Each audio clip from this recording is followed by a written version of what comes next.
Your move, your move.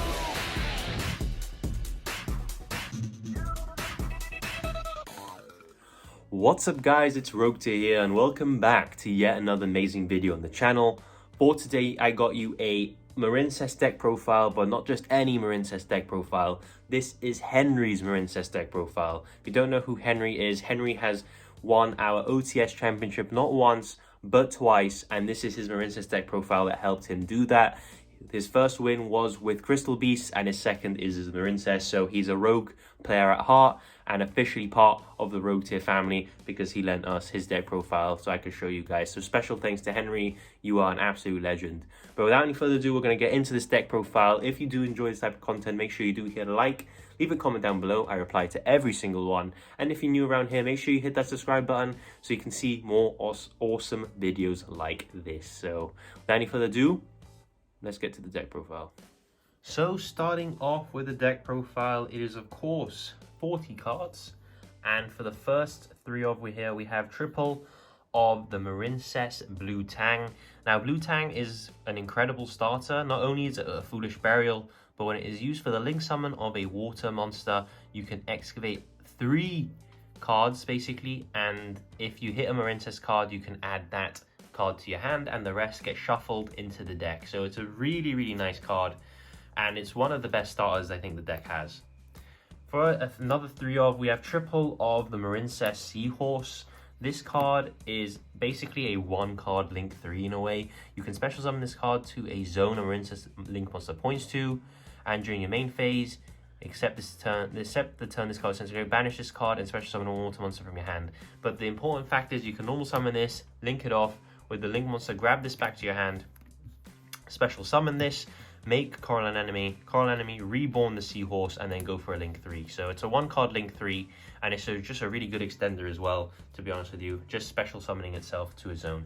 For another 3 of, we have one of the new Marincess cards, triple of the Marincess Spring Girl. Now I'm not too familiar with what the Marincesses do. I know that this is an extender basically, and that is very useful for the deck because I think the deck was playing like non-Marincess extenders before they got Spring Girl, so now they can actually play an in-archetype extender, and it's searchable as well, so that's why it's good, because it's a side burst too, because we play the Signet Mining, and if we excavate it off our Marincess cards we can add it to our hand, so it's just a better extender than using a generic water because of its name.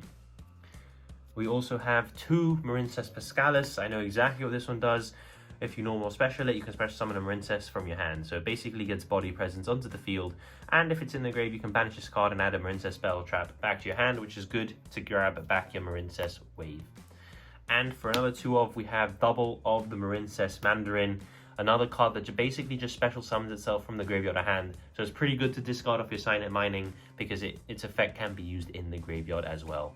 So that rounds off our Marincess monsters. Now let's go to our hand traps, and I believe Henry was running quite a few, which is I think one of the reasons why he chose Marincess, because there was a lot of flex spots in the deck, so he filled it out with quite a lot of hand traps. So we have Triple Ash, really good in the branded matchup, which he did play. At the end I will be telling you his matchups. He did go against a branded matchup and he did win.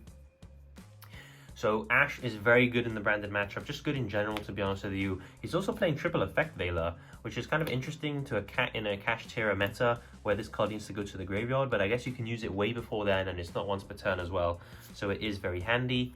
He's playing triple of Nibiru, a very good punish if a Cash player doesn't respect it and overextends. You nib them and that basically ends their turn. And we have triple of the Contact C. My man Henry was on the Spice. Apparently this card did quite well that, you know, the day of the OTS championship, and if you don't know what it does is when your opponent normal special summons a monster, you give them this card to their field and they cannot basically fusion synchro Xyz or link summon unless it involves this card. So it's a really good way to lock branded out of fusion summoning, and if they don't have a link monster that, you know, needs an earth or is generic, they're basically locked out of links as well and synchro. So really techie card, I guess, but it worked out very well for him on the day. Moving on to the spells, we have some of the new spells here. We have double of the Marincess Dive. Dive is a really cool card because not only is it searchable off your link 1, You can target one non-link Marine. It's basically a monster reborn, or if you control the field spell, it's a special from deck. So really, really nice card, to be honest with you. Really helps Marincess out. And of course, we have the one Marincess Battle Ocean, which gives whatever we link summon a really good protection if we use Crystal Heart, and it makes them huge as well with lots of attack gain. So that's it for the spell cards of the Marincess. We have, of course, the generic spell cards. So it's like triple Signet Mining. This basically gets us our entire deck by sending one card from our hand to the graveyard, which doesn't really matter if you discard something like a Marincess that has an effect in the graveyard. So obviously we're going to be playing 3 for consistency. It kind of sucks if they ash this because you went a card down, but I guess that's, you know, I guess that's just a Cyber's problem, because that's the best rotor for Cyber's. We have triple of the Book of Lunar Eclipse. This man was playing a lot of spice in his deck, so because Marincess had a lot of spots available. So not only hand traps, he's playing board breakers / interruptions if he goes first. Book of Lunar Eclipse is very, very nice for that. Really good in the cash matchup. Books 2 cards face down. Good in the sprite matchup as well. Maybe if he played Book of Eclipse, it could have performed a bit better because there's no discard, but Book of Eclipse loses to Ash Blossom, so maybe that's why he didn't want to do that. Moving on to the traps, of course, it is triple of the Marincess Wave. This card is literally just better Imperm, which I'll get it out the way. He also is playing triple of the Imperm. But what Marincess Wave does is basically if you control a Link 4 or higher, you can activate it from your hand.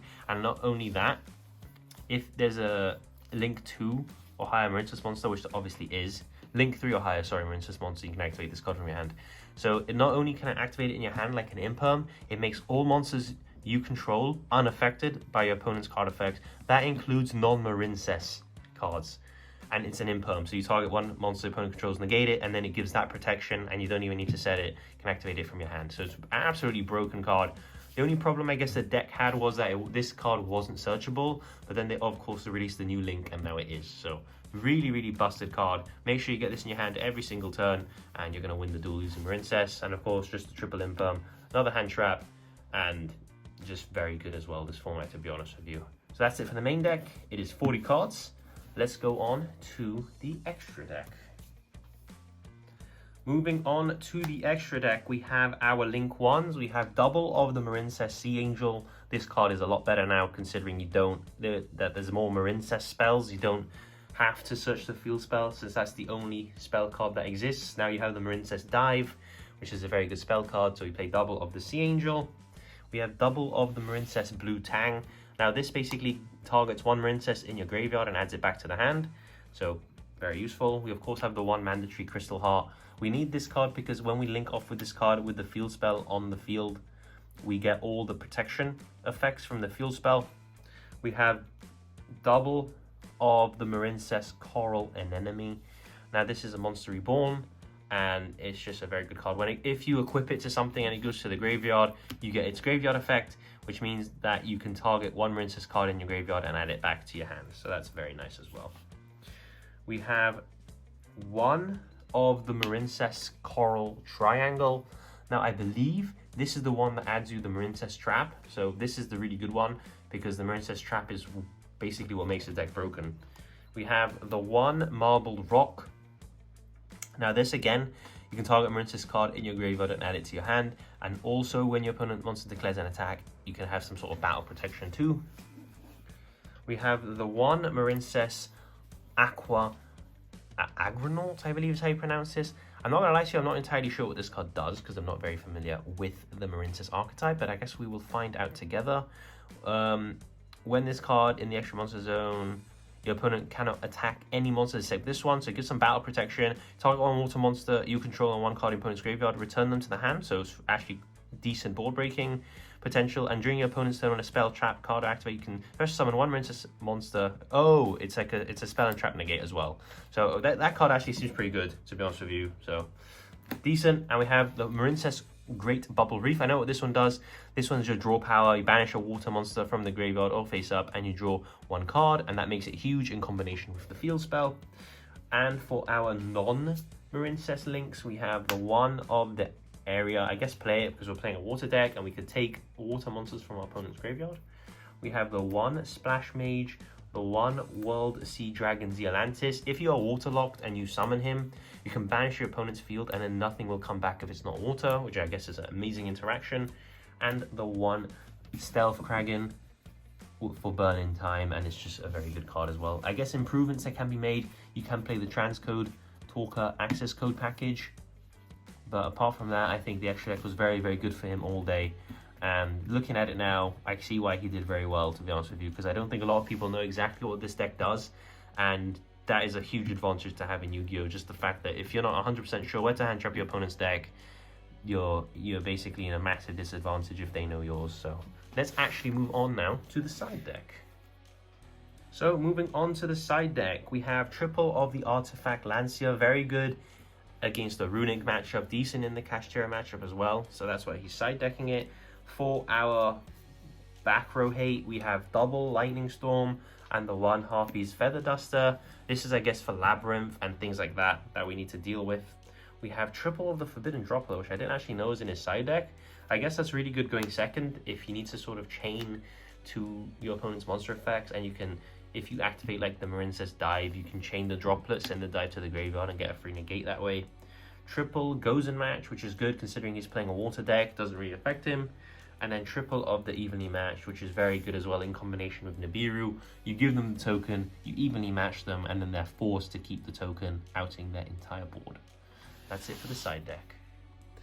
So that is the end of the deck profile, guys. I hope you guys did enjoy Henry's take on Marincess. Special thanks again to Henry. You're an absolute legend, not only letting me get your deck and showcasing it on the channel, but also explaining it a little bit to me and giving me your matchups throughout the day. Very, very proud as well that you went 2-time undefeated OTS champion. What a guy. So his matchups were, he went undefeated all day. He went against Subterra, he went against Branded Despia, he went against Sprite Runic, and then he went against Sword Soul in the finals, and he won all of them. I think he actually drew against the Sprite Runic, but he won against all of the rest. He said the deck has very good matchups in the Branded Despia and the Sword Soul matchup, so you're going to have to take his word for that, because I'm unsure really of how Marincess work, to be honest, that well. But yeah, that is the end of the video, guys. Make sure if you did enjoy this type of video, you do leave a like and a comment down below, and I'll catch you all in the next video. It's time! Let's go!